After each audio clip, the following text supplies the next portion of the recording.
Welcome back. Today I want to talk about a couple of things.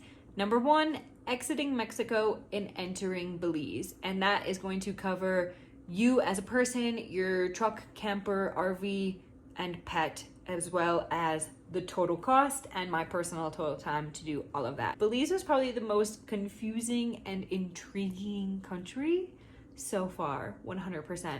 And lastly, I just want to cover a few things like being organized, what helps me cross the border for me, the truck, and my pet each time, just to make life so much easier. So let's start with number one.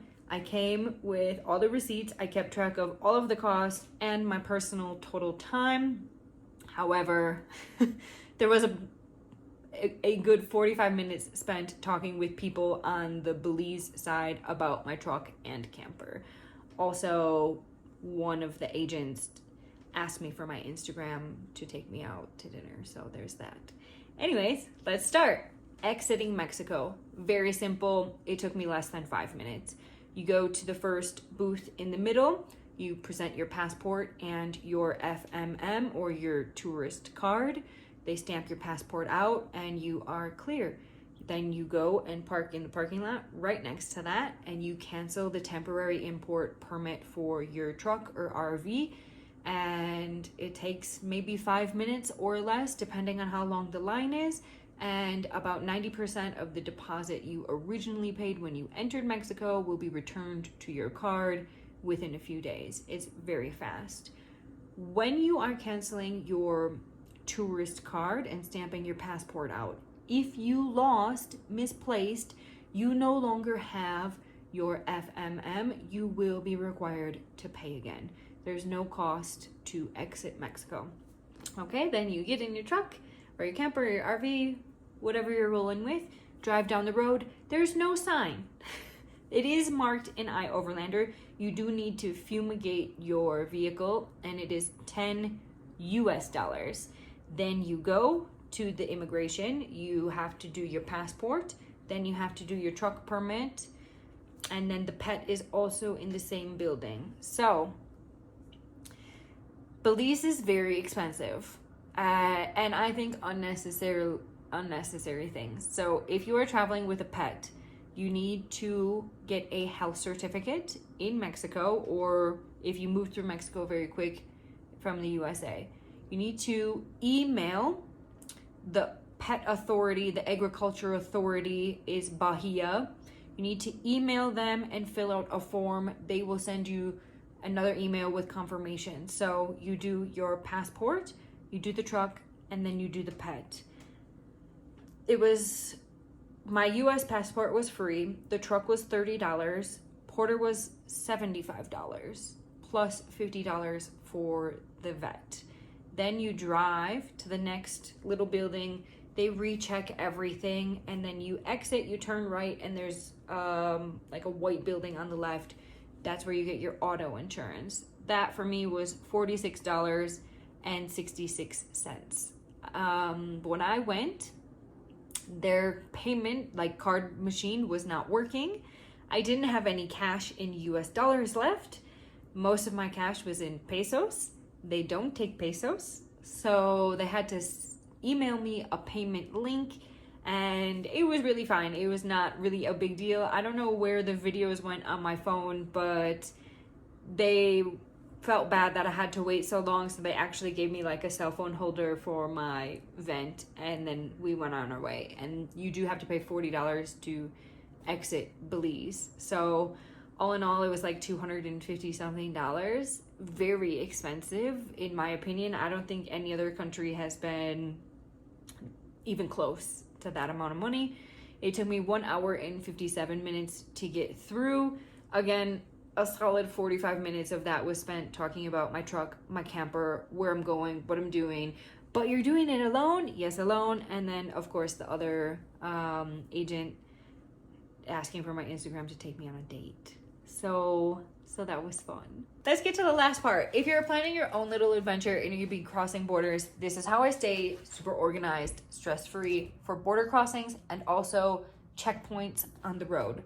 I have a 1-inch binder, Queen of Color by Lisa Frank. I had to buy a new one. It was falling apart. The previous one was like 20 years old. Anyways, the front pocket, I keep all of the current country's information. So import permit, insurance, if there's any paperwork needed for Porter, I always keep that here. That way, if I'm stopped at a checkpoint, I just give them everything out of the front and then anything else they ask for. I also keep Porter's pet passport here because every time we enter a new country, he needs a health certificate. So it's just easy. I always know it's here. The rest of the binder is in page protectors. The first page is the original title with all of the copies. Second, original registration with all of the copies. Third is my driver's license and passport on the same page with copies. For all three of these, whenever I am inside of the office doing the paperwork for the temporary import permit for the truck, I always ask them, do you want the original or copies? Sometimes they keep the copies, or sometimes they just want to verify the information on the original. Whatever they request, I oblige. Then I have copies of my birth certificate. You definitely don't need your birth certificate for crossing the borders. However, I have copies here, and I have the original birth certificate in the safe in the truck, just in case anything ever happens to my passport and I need to go to the embassy and get an emergency replacement. I have that documentation if it's lost, stolen, damaged, anything crazy happens. Then all of the rest of the pages are Porter's medical records, all of the important documentation, and translated his most important documentation into Spanish so he can get his medication. And then in the back, I have a folder of all of the previous paperwork from all of the other borders. I don't really know why I keep all of this paperwork. I could toss it. However, maybe I'll do something cool with it one day. So that's my process. If you don't have a pet, you can get a smaller binder or even maybe just a folder. Just keep everything in page protectors. I definitely recommend getting at least, this is gonna sound extreme, but I'm not kidding, for your title, registration, license, and passport on the same page, just get 30 copies of each.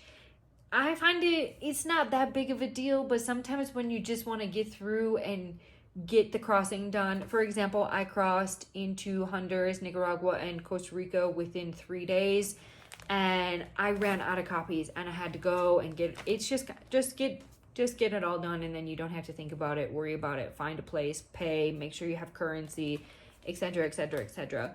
When I'm going through checkpoints, if they stop me and they ask for paperwork, I just give them everything out of the front.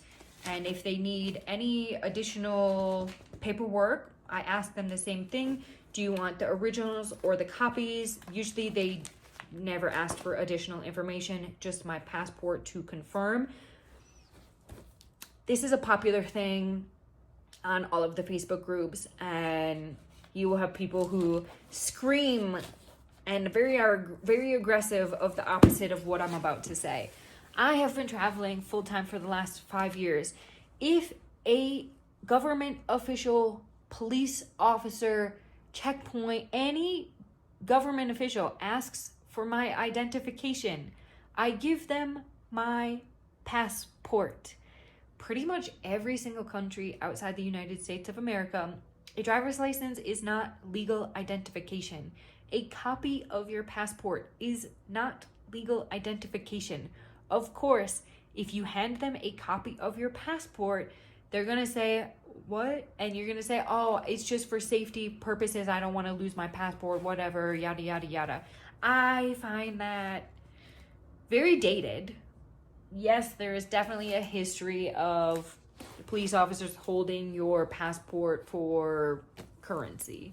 It's not really the case anymore. We all have cell phones. We all have cameras, dash cams. It's just not something that really happens anymore, and I find it to be completely disrespectful. So that's just my personal experience. I always give my passport. I don't even ask if they want a copy. Passport. That is my legal identification, and I'm happy to oblige to police instructions and requests. That's just my experience. And yeah, we definitely didn't spend enough time in Belize. So stay tuned for so many videos of Guatemala, one of my favorite countries in all of Central America, active volcanoes, camping at a volcano. There's so many beautiful things about Guatemala, the people, the food, the culture, the lake, and I'm so excited to share everything with you guys. So stay tuned and we'll check you later. Bye.